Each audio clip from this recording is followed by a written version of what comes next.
Hey everybody, welcome to the next installment of our cloud security webinar. My name is Tristan Dobbs. This is Mike Meyer. We're here to tell you a little bit more about what we've been talking about for the past few weeks. If you've joined us live or if you had a chance to look at any of the recorded webinars, what we're really trying to do is just really tell you a little bit more about how you can secure not only your existing cloud infrastructure and products that you're using, but as you start to look at moving into the cloud and using a lot of the tools, that, let's face it, you're going to be using. Everything and everyone is moving into cloud infrastructure. How do you protect yourself when you're moving into that? How do you start evaluating those products, and how do you get better acquainted with a lot of the tools that you have available? So today we're talking about data loss prevention. Controlling what you have in the cloud. Remember, when you put stuff in there, you're still in complete control of what you put in there. Nobody else is owning that stuff, but this is giving you the opportunity to really monitor that and control it going forward. Like I said, and you probably recognize me, my name's Tristan Dobbs. This is Mike Meyer. Mike's on my team. Go ahead and introduce yourself, Mike. Yeah, hi. I'm with the Cloudbakers deployment team. I've been with Cloudbakers for quite a few years. And so I work with the Google Apps product suite as well as our Office 365 products as well. So I am one of the deployment team members who helps roll out Google Apps and Office 365 to all of our customers. Yeah, he's our resident smart guy. We also have a special guest with us today. We wanted to bring in somebody who knew a lot about data loss prevention. Somebody who sees this stuff on a day-to-day basis and can kind of speak a lot to what they see and what the need is for this type of protection in the cloud. So we have with us today Michael Prano, who works with one of our partners, Better Cloud, on a cloud platform that does much more than this. But Mike, why don't you go ahead and introduce yourself as well? Michael. Hey, it's nice to meet everyone. Name's Michael. I've been with Better Cloud for about a year and a half now. I'm a product specialist here. As Tristan was saying, I work with a lot of Google Apps customers, specifically around data loss prevention and securing their drive environments. I have a lot of experience working with all different size companies and companies in different sectors as well. Great. Yeah, so we've got two of the resident smart guys here to talk about it. Because, I mean, let's face it, when it comes to data loss prevention, you can go kind of the blanket route and protect all your stuff at once. But if you're sort of thinking about this for your organization, they can get very, very granular. There's always an exception to the rule, and that exception shouldn't break the rule. We should be able to work within our existing framework to protect every instance of the cloud and your products. So as we go through here today, we're going to talk about what is DLP, data loss prevention again. Why do we use it? What can happen if you don't have it? Just kind of create a culture of security again with all these tools. So this is actually a quote from the founder and CEO of Better Cloud. I don't know if you maybe want to read this off to the folks at home, Michael. Yeah, sure thing. So the quote says, "Skills required to be a successful IT professional in the modern cloud-first workplace are different than they once were. Cloud IT is coming of age, and it's going to affect every organization and its IT professionals in the world much faster than you think." Yeah. So what does that sort of mean to you, Michael, as somebody who probably works very closely with David? But what is he trying to say here? Yeah, so traditionally, a lot of organizations had worked with a lot of on-premise systems. They weren't really used to the cloud until it started to become more and more prevalent in more recent years. And as the industry grows, IT industry, and not only IT industry, but every industry really, more and more companies are going to start to take advantage of the cloud because of the fact that it allows for business agility. It has a lot of benefits as far as costs are concerned. And so with that adoption, there's going to be a lot of changes as well. And DLP is one of the areas that you have to consider. Yeah, definitely. Like you touched on, it's not just IT. It's sort of everyone, right? Somebody who loses data in the cloud, it's not just IT's job. It is to find it, but it's got to be somebody's job to protect that, create policies around it, and make sure that the policies that you already have are being transferred over to your new products. So definitely, totally agree. So I think right off the bat we should start talking about what DLP is. Which is as much as I know about it, there's still some things that escape me. So I think this is probably better suited in your hands, Mike. Oh, thank you, Tristan. So what is DLP? It stands for Data Loss Prevention. Some people refer to it as data leak prevention. And essentially what you're trying to do is protect your intellectual property information that is contained in your company.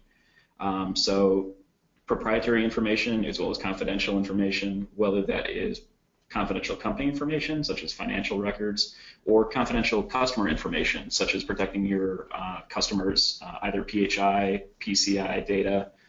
So really trying to get a hold of all the data that's in your company and making sure that if it does leak anywhere, you have the tools in place to track it and audit that after the fact. Cool. So from a computational standpoint, or from an organizational standpoint, it's just making sure that you first prevent it from leaking. Second, can audit what happened when it leaked, and third, you can clean it up, right? Exactly. Yep. Cool. So in the past, sort of our next slides are what traditionally speaking, what have we used before? So a lot of companies would use a document check in or out process. And some of the pros of this is that you would be able to track who made any edits to a document. So if a document did get leaked out anywhere, you can kind of trace back to where what version of that document it was that leaked. The downsides of document check in and out, of course, though, is that you're really kind of limited to just those snapshots of what happens to that document. So if somebody checks it out and they print it on a different computer, move it to a flash drive, burn it to a CD, there's really no ability to track that change. So some of the other things that have been used in the past is, of course, Windows file servers have been incredibly popular. So the big problem with that is that Windows file server logging auditing is not turned on by default. So that's something that you would have to go in there and turn on and track through the event viewer in Windows. And as anyone who has used the event viewer to try to find anything going wrong with their Windows server before, it's definitely not the easiest tool to use. And also then your logs are limited by the amount of space that you're dedicating to save those logs. So if you have a very active file server that is generating a gigabyte of logs a week, you need to manage and maintain all that data. So it's constant management, taking up a ton of your time. Exactly. Yep. The other thing is in the past, one of the ways that you could prevent data from leaking out of your company was having local policies on the devices themselves. So if somebody's networked computer has file access, they are not able to burn a CD, they're not able to plug in a unauthorized flash drive, basically not able to get that data outside of the network. Of course, in today's connected world, that's really not very a plausible solution to a lot of the problems that we see now. Yeah, I think so. I mean, because that's sort of taking this broad brush approach to just saying, like, all right, stop using all peripheral devices, all storage products, just because we're trying to keep this one file in this one folder. Yep. And making sure that it doesn't change or leak. I get that you don't want to make sure, or you want to make sure it doesn't change or leak, but there's a lot of benefits that you're closing off for users exactly. that you don't need to do. So basically what's happening now is that because these cloud services utilize what seems like near infinite space, we don't have to worry about cutting off the amount of stuff that it's logging in the event viewer. We don't have to worry about overly cumbersome methods of accessing that information, or taking a broad swath and just turning off removable storage or what have you, because all that stuff is in the cloud. So I think, and I'll let Michael speak a little bit more to this, because the company that he works for deals directly with data in the cloud. But I think the key to this is that companies like Google and Microsoft and companies that work with them like Better Cloud and other products have the ability to just store infinite amounts of logs and audit trails for everything that could possibly happen, and then pull that up later in case you wanted to look at it at all or prevent it in real time. Michael, is that sort of what you see like as one of the benefits of being in the cloud? Yeah, Absolutely. With the cloud, you don't have to worry about upgrading on-premise storage solutions and things like that to keep up with your logging activity. As you mentioned, with the cloud, it seems to be almost an infinite amount of space that you have to work with. So things like logging and always understanding what's happening to your information and files is much easier. And as long as you have something in place to make sure you're keeping track of that, you really shouldn't have any issues as far as keeping track of that data. Yeah, that's the key, right? Is you can store a trillion, instances or events in a log, but you need to be able to pull it up in something that, in a way that makes sense. A nice looking control panel or audit view or something like that. So why would we set up DLP? I mean, we know, not to lose data, right? But in what instances, like, why is it super important for certain organizations or really any organization to set up data loss prevention? To me, and the whole reason sort of we're doing this today is so that you know enough to protect and monitor your business information, and that can be anything. If you're a business, it's of course like IP. If you're a school, it's going to be student records. If you're a hospital, it could be PHI. It really is anything. And healthcare is right here and right first because it's extremely valuable information that people are trying to get at all the time. I mean, we're talking, DLP is important when it comes to, attacks from the outside, from malicious, people trying to get that information. It's also important when it comes to, users, so that they don't lose it or appropriately. Exactly. A lot of the more recent data loss instances that made the news have come from oftentimes like employees, losing a laptop or getting a laptop stolen, and that laptop had personal information of their patients on it. Mm-hmm. So in those instances, being able to know what data is there and being able to track how that data is used if it's accessed is incredibly important, as well as financially important too. A lot of the fines that are being leveraged against healthcare providers who violate HIPAA are massive, huge, talking millions of dollars in some cases. But we're talking like public disclosures of this information too. If there's some breach of PHI somewhere, you have to report it to the Department of Human Services. There are reporters involved. There are families, people who are involved in your business that are affected. It's a lot of cleanup that you could have prevented. And that's why DLP is important. There's financial data too. Oh, go ahead, Michael.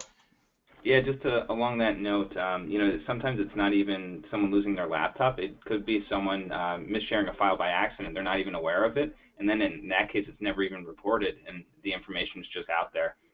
Yeah, that's a really good point. Like they share it to a doctor with a similar name or something like that, but who has no business looking at that person's information. Yeah, it's tough.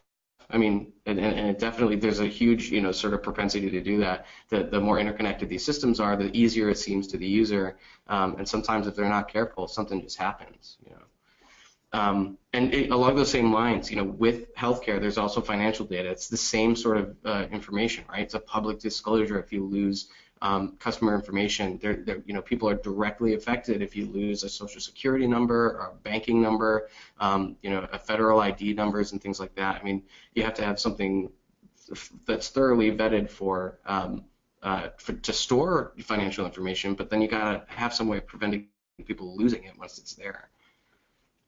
And then schools, I mentioned this before, but the Family Education Rights and Privacy Act is basically provisions set in place so that you don't mishandle student information. Many of those students are minors, and there are things in place to protect them.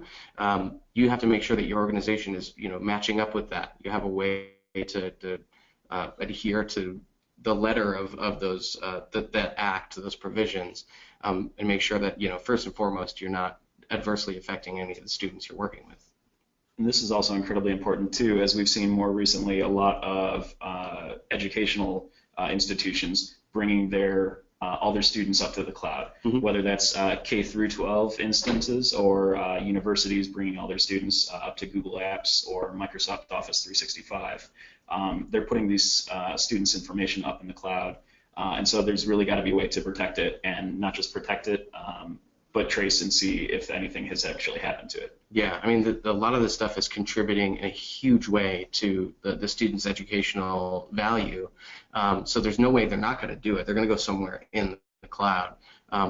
But yeah, like you said, I mean, once you get there, I mean, they're using Chromebooks. They're putting all their homework and personal information in Google Drive. The teachers and administrators have access to that stuff, and it could easily be leaked if there aren't policies in place. Exactly. Yep.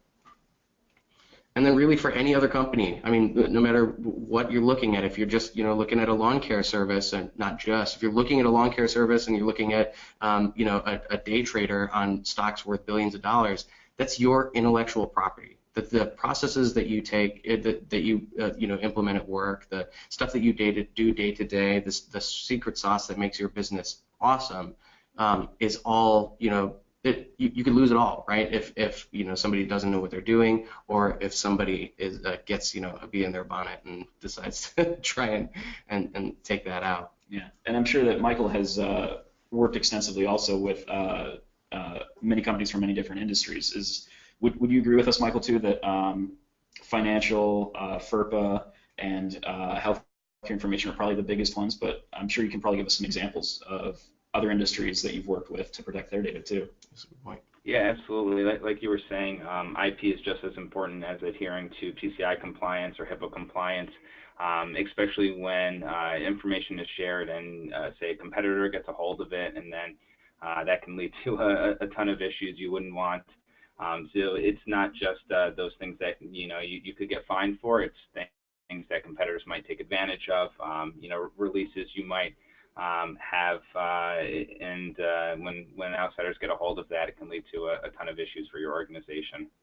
Yeah, I think like your IP is sort of your livelihood as a business.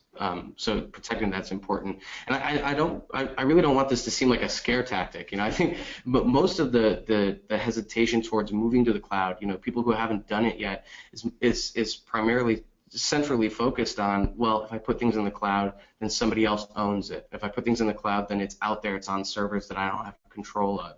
When in fact, in all of these situations, you do have complete control over them. You can put, DLP in place the same way that you would enforce policies at work, and turn off the USB drives or something like that. Only it's a lot more granular. You can get very specific and say, I'm not going to turn off USB drives, but I'm just going to make sure that this particular folder is protected from, the world at large, and it can't be shared outside the organization, or it can't be downloaded or viewed unless you're And it's not just granularity too, it's also scalability as well. With the cloud, it gives you, the ability to scale your business. You also need to be scaling your DLP protections then. Yeah, definitely. We're not here to say like, oh no, you got to have this in place and you have to do this or that. We're not trying to sell anything. We're just trying to show you that when you are in the cloud, there are those options to protect you from the things that you're worried about. And one of those things that you might be worried about is human error. We touched on it a little bit, but what happens when somebody has access to a folder full of social security numbers, and they could just kind of take that and run with it and start using it for the business, and then realize later, oops, I shared that to the wrong person 6 months ago. That's like Michael said, that's a breach that's not necessarily disclosed right away. It might not even be discovered until much later when the damage has been done. So we got to prevent that. Like it says here, your best asset, your people are what make your business run. They're the thing that you count on the most, but they're also the biggest risk because we're very unpredictable creatures. And I'm sure most IT admins are probably pretty familiar with trying to help protect their users from themselves a lot of times. Yeah. You give everyone powerful tools, but with great power comes great responsibility, right? Yeah. Mike knows I'm a superhero nerd. So, like here, 1/4 of businesses on Google Apps have over 5% of their documents exposed publicly. And there's a place and a time for this. When you're creating, say, marketing material, publicly used information, if you're, an organization like us who work a lot with others, we of course want to share that out publicly and make sure that other people can access it. But there are also instances where that's not appropriate, right? Or a lot of what we're dealing with might be financial information, proprietary stuff, PHI in many cases where we do not want that exposed publicly. And unfortunately, with collaboration, you get a lot of options for kind of removing the roadblocks to getting access to your data so that you can work together. But if you remove the wrong roadblock for the wrong file, you're looking at an unfettered access to the wrong some pretty sensitive information. And just with that stat there, if you could go back one slide, Yeah. Kristen. 5% might not seem like a lot, but if you look at, say, 500,000 documents, which is probably not a lot for most organizations, that's still over 25,000 documents exposed publicly. So it's still a very large number. Yeah, and when you think about your cloud services too, more and more nowadays things are just removing their limits. There's Google Apps, there's an unlimited version of Google Apps for Office 365. There's an enormous storage bucket that you have access to, so no one's really worried about running out of space anymore, which means that you just generate thousands upon thousands of documents, over a certain period of time that are, either being exposed, in the wrong way, or protected, in the right way as you create them with your DLP policy. And we've worked with several financial institutions as well that don't just have thousands of documents; they have millions of documents up in the cloud. So 5% of millions of documents is a lot of documents that could be potentially exposed in a way that they didn't plan on. Yeah, for sure. And you put everything in one bucket, and if the bucket's not protected, they have everything. Yeah. It's almost like like a user who shares it to the wrong person. It's almost like they to the wrong person on the wrong end. It's almost like that breach was intentional. They get access to everything, and it's so easy. So there's a lot of stuff available to you to start protecting yourself. We've worked with a lot of different products, and that's why we brought Michael in to talk a little bit more about a specific product that allows you to protect your data, set alerts, auto fix a lot of the stuff, not only prevent errors but fix them if they happen. But there's also stuff that's built into the platforms you're already using.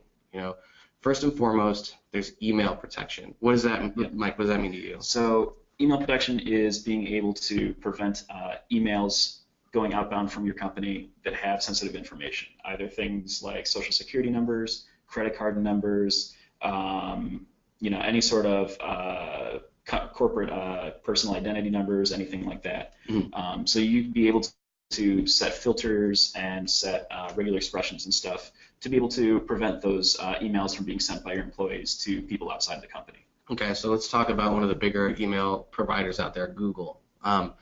So if you're talking about email protection and just stopping people from taking a message and forwarding it to the wrong person, what would you do in Google? Right, so in the Google admin panel, there are content compliance filters where you can create custom regular expressions to be able to model the data that you want to prevent from being sent out from your domain. With Google Apps Unlimited, if you have the higher tier Google Apps that gives you some more features, Google actually has built-in content filters that search for things such as fine numbers, credit card numbers, social security numbers, and that's just the stuff they search for the U.S. They also work for other companies too. They have government identification numbers for like England, France, all sorts of different special information that you might need to prevent being sent out by email. Cool. So what you're doing here is sort of applying a pattern, whether it's a smart filter that Google has built or a filter that you create yourself using regular expressions, to just say, if you catch anything coming out, because Google's collecting every single instance of that email when it hits when it leaves your inbox, when it hits the servers, when it gets sent over to the other servers. I mean, they're looking at it the whole way. So if they detect one of your patterns there, just reject it. Say, hey, you're not allowed to do this. So you're kind of stopping it at the door. Exactly. And that's good to know. So if you are in a different country, or or if you work with a lot of people and you want to protect like a federal ID number from a French ambassador, let's say, they have something set up for you to do that already. So the other one is Microsoft. You've got you have email protection in the big two here. Yep. And so similar to Google, Microsoft also has custom policies that you can create using regular expressions or using your own pattern matching. But Microsoft also does include built-in protections as well. So they have those built-in filters that they've created that'll search for things like social security numbers and try to prevent you with the least amount of false positives possible. Mm-hmm. And in some instances, they'll keep you from even taking screenshots if you're using the right platform, right? Yep. Yeah. If you're using the right email client and everything, and you have all the data protections in place, they can have the ability to prevent you from forwarding an email, printing that email, sending that email on to anyone else, or copying additional people on that. Which is pretty cool. I mean, it does require, you set some things up ahead of time. Yeah. But that's all stuff that's when you're in their ecosystem, they have you have more control over that then. Right. Yeah, of course, with anybody, right? So then the next thing is document protection, which Michael's going to have a whole lot to say about in a little while too. But this is where all the data really is. I mean, I can send an email back and forth, but I'm really just conversing. Emails for communication. Documents, that's where you're putting all the juicy info. That's what people want, when they get to the cloud. So with Microsoft, what do we have there? So with Microsoft, we have some protections built in place that users can apply to their documents. It's called information rights management, and it allows you to keep information just in the company. So it's essentially encrypting a document, and only somebody who has their credentials in that same company can decrypt that document then. Okay, so it kind of ties Office 365 into like on-premise or local documents as well. Exactly. Yeah. Okay. If you're using the Microsoft clients to edit your files, then you're able to open those documents. Okay. Okay. And so then, of course, Google as well. I'll take this one too because I recently dealt with an issue where we needed to kind of look into and start protecting a particular document or set of documents from access from anybody outside the organization.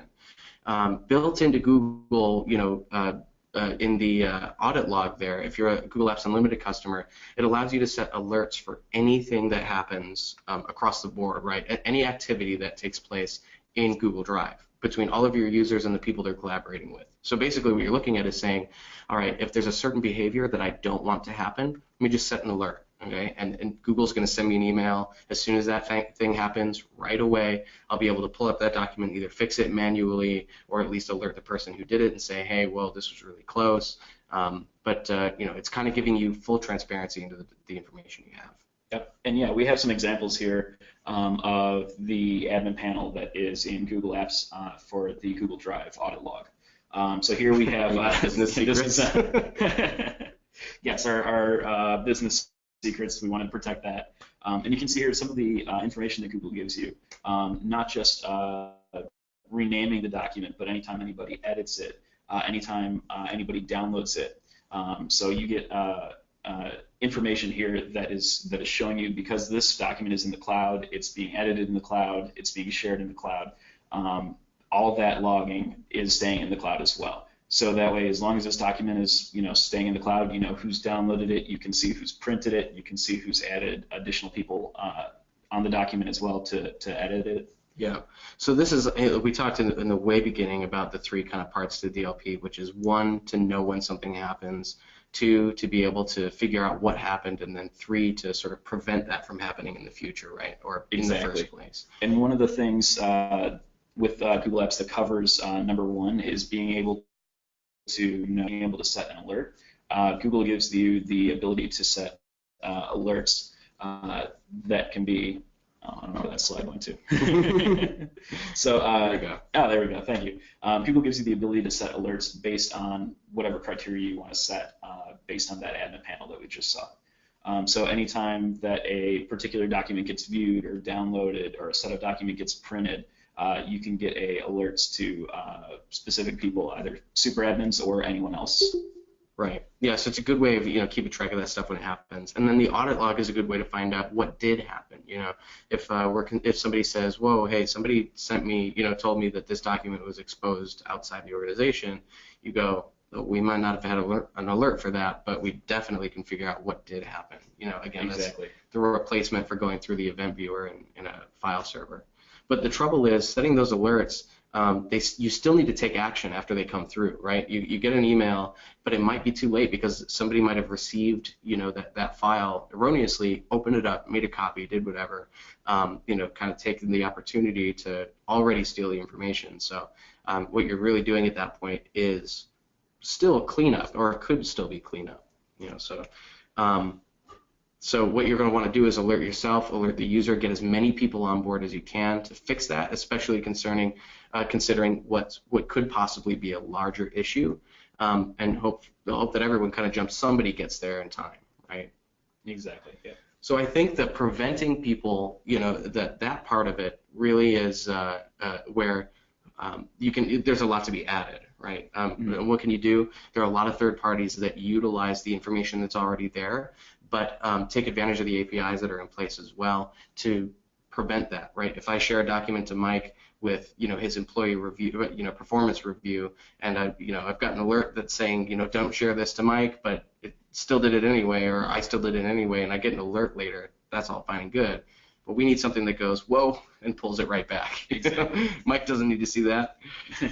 And that's where Better Cloud comes in. And I'm sure Michael can speak to this slide a little bit better than either of us can. Yeah, definitely. Yeah, absolutely. As you guys were mentioning, alerting is definitely very important and very invaluable, but it can be a bit more reactive in that once you've shared something, the information is still out there. So unless the end user or the admin takes action on those documents, that information can still be shared inappropriately. And what we did at Better Cloud is we kind of recognized that challenge, and we wanted to create better processes and help address that. And so through working through Google APIs, we created a real Drive DLP engine that not only can alert you if something is misshared, but can also take actions and help correct that. It can be based off of several different criteria, such as just sharing settings in general, for instance, public sharing, or even specific content that would be within your documents. So we can recognize several different criteria and then have actions automatically taken to fix those issues instead of waiting for someone to go ahead and fix it.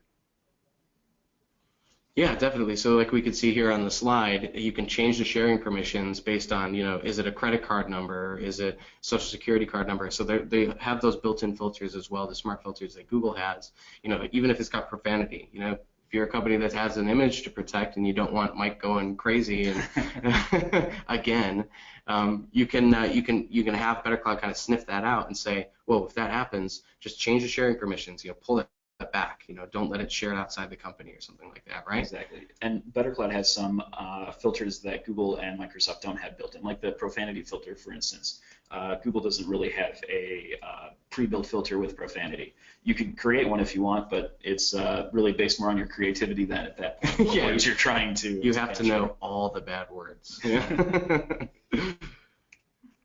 So, Michael, would you give us maybe a demo? We'll switch to you and show us just, what it would be like, to kind of use Better Cloud for DLP. And keep in mind, everybody, there's a lot of stuff that can do this. Better Cloud is the one we work with most because, it's very straightforward and pretty powerful. But the point is, we want to show you all the stuff that you can do and the methodology behind it so you can start protecting the stuff that you have in the cloud and think about how you're going to protect it once it gets there.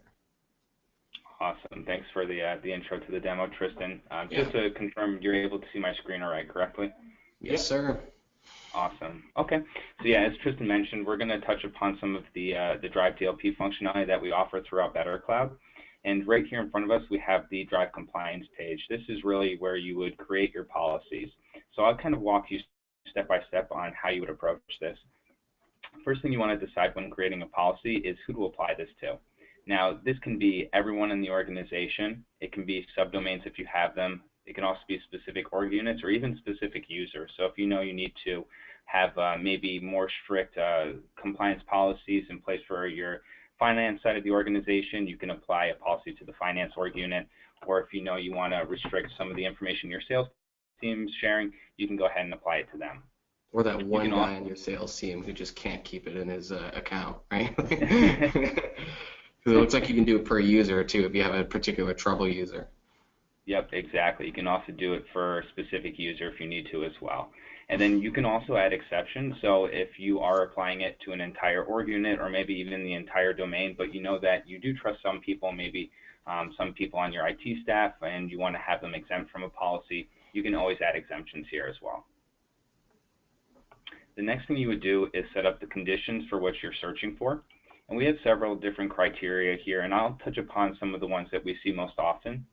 One of them being just sharing settings in general. This allows you to identify different sharing settings as far as domain access or even public sharing of files.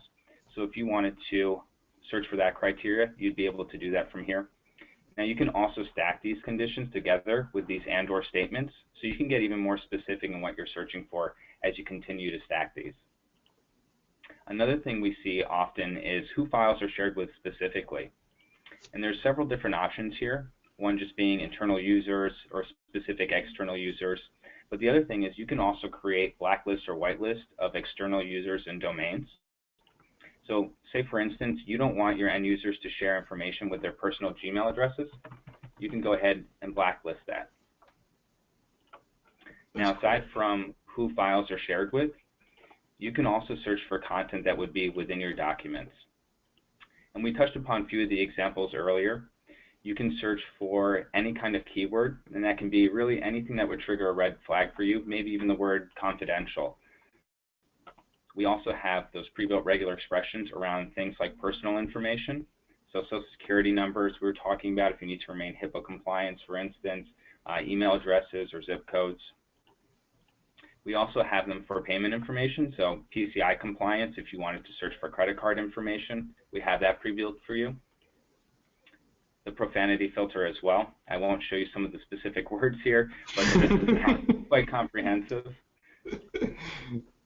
And then also just the ability for you to create your own regular expression. So if there is anything else that you would be concerned about, any kind of IP, and you want to create your own regular expression, you can do that and search for that in the contents of your documents. Yeah, so if you're kind of a computational whiz, you can kind of stack that over everything else. And I think this is the cool thing, right? Is that we talked about not just turning off USB access. Don't just turn off sharing outside the organization for everybody. Don't punish everybody else just because something might happen. You kind of want to just get specific and say, I don't want to turn everything off. Maybe just stuff that says confidential, or maybe just stuff that matches, a particular number that we use internally. Exactly. Now, once you're done setting up the conditions, there's really two ways of running this.